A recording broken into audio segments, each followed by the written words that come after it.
Hello, here's my audience. How many of you are afraid of needles? Yes. Kind of. Yeah. Well, for type 1 diabetic, they have to take needles multiple times a day. And they don't do this because they want to, they do it because they have to. I myself have been a type 1 diabetic for 3.5 years. And I've also counseled and helped other children with the condition as well. So today we're going to talk about how type 1 diabetes forms in the body, why it is a problem for those who have it, and how it can be helped and treated. So what is type 1 diabetes? Well, it is an autoimmune disease, which means that your body attacks itself. In this particular case, it is when your white blood cells attack the B cells in your pancreas. The pancreas is an important organ to survival because it creates a protein called insulin. And insulin is a protein that allows sugar to be stored in the cell. Without insulin, your cells would starve and not be able to function. So you might be thinking, isn't diabetes associated with obesity? Well, that is type 2 diabetes. And because type 2 diabetes, there is 9 type 2s for every type 1, and type 2s connected to the obesity, that's why you hear about that one more. So type 2 forms because of poor diet, genetics, and because of certain medications. When this one happens, your pancreas can still produce insulin, but it produces less and your cells become resistant to it. And this can be treated through medication, usually. Type 1, on the other hand, is not preventable, and it makes all your insulin, it can't produce it anymore. So basically, it's all gone. So how do you know if it's starting? Like, what are the symptoms when you get it? These symptoms include blurry vision, extreme thirst, and excessive urination. This happens because your sugar is going to damage your blood vessels. So you need to get it out because you cannot store it. I experienced this when I was diagnosed in 9th grade.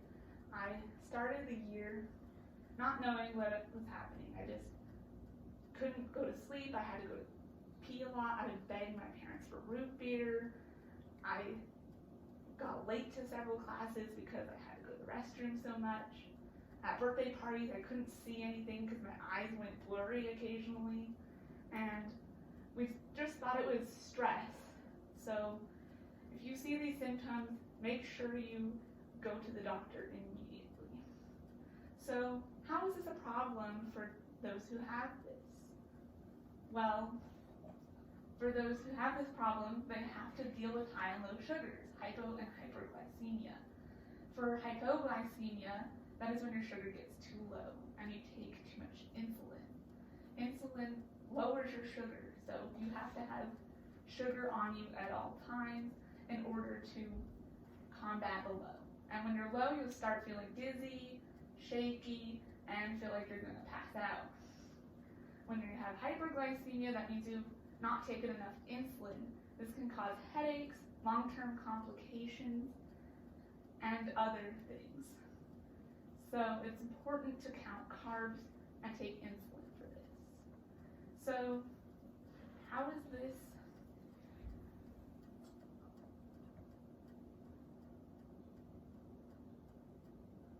So another problem with type 1 diabetes is the long-term complications. The long-term complications include kidney disease, skin disease, nerve disease, foot problems, eye problems, and even death. So another major problem for type 1s is in the US is insulin price. Here. So as you can see, insulin price in the US is way higher than the rest of the developed countries in the world. And this is because The companies that produce insulin in the U.S. are a monopoly. There's only 3 companies controlling it. So insulin is way higher priced, and it is 10 times higher than the inflation rate. So that means type 1 diabetics have to either ration their insulin, work for a high-paying job, or sacrifice other needs and wants in order to get insulin. So how is this problem treated? Well, let's take a look. Would anyone from the audience like to help me out? Great. So here is an insulin pen.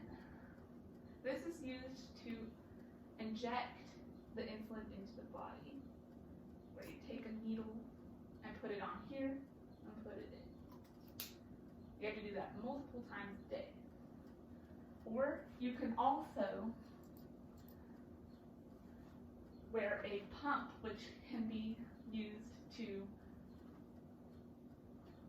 inject, can be used to put an insulin into someone's body all the time, but you can move the pump. You can also use glucose monitoring kits are also used, and they are used to see what your sugar is. Prick your finger and put blood into the system, which allows you to know what your sugar is so you can count your carbs. You can also continuously monitor it with a CGM, which allows you to not just see it at one moment, but many moments. So how can you help? Well, you can help by supporting legislation that will help lower insulin costs. You can also support any organization that may help diabetics get treatment and better equipment, or you can just be a good friend and help those in need by having having carbs and sugar on you, and just be supportive. Now I'll talk about my experience about how this made me stronger. So it was very rough for me at first. I cried all the time. I can't have cake anymore. I can't have this anymore. And it was really hard because I'm not very good at medication. So I was like, oh no, I'm going to forget. I'm going to have complications. And well, I did have a lot of trouble, but I didn't have too many physical complications other than one at the beginning, which is I got afraid of water for a while, and I became really dehydrated and got many headaches because I drank so much water just to get my sugar out, so that made me afraid of water. So I had to learn to reintroduce liquid water back into my diet and food consumption. So other things that I've had to deal with is, having to bring my own food with me so I didn't have to eat as many carbs, so I could control myself better. I've had to deal with being low during a performance before, where I couldn't perform very well and I was dizzy, about to pass out, and needed sugar, but it was hard because I was performing. But I've gotten better at it over time, and so if you all have any issues, just remember that you can get through it and you become stronger through it. So just give yourself time and learn. And if you have a diabetic in your life or you become one, you can get through it. In closing, you never know how strong you are until you're. Being strong is the only choice you have. Whether you're diabetic or not, this is true. So, do you have any questions? Yes, you over there in the gray shirt. Why do you like to use a machine instead of a CGM? A machine. Like Clarify. your own glucose monitor instead of wearing it on you. Okay, wearing a glucose monitor versus having a testing kit. So having a testing kit for me is freeing. Like when you have something on you all the time, that just feels weird to me. So I just like to have it separate so I can feel free when I'm moving around. But other people like the convenience of always knowing what they're at. But it's also freeing to, not obsess over it. Any other questions? So with type 1 diabetes, can you do everything that anybody else can do, or are there certain things you can't do? We can do pretty much anything anyone else can, but we do have to limit our carbs to try to stay healthy, and there are a couple of certain jobs you can't have, like being an airline pilot or a truck driver. Any other questions? Do all carbs count the same? Like you say, like sugar? That's a very good question. Do all carbs count the same? No, they do not. Some carbs act very fast, so your sugar will spike like right away, like if you eat Starburst, and other carbs will like slowly release over time, like starches, potatoes, and corn. So thank you all for coming. I hope you learned something today, and have a good day. Thank you. That's for my seat in it.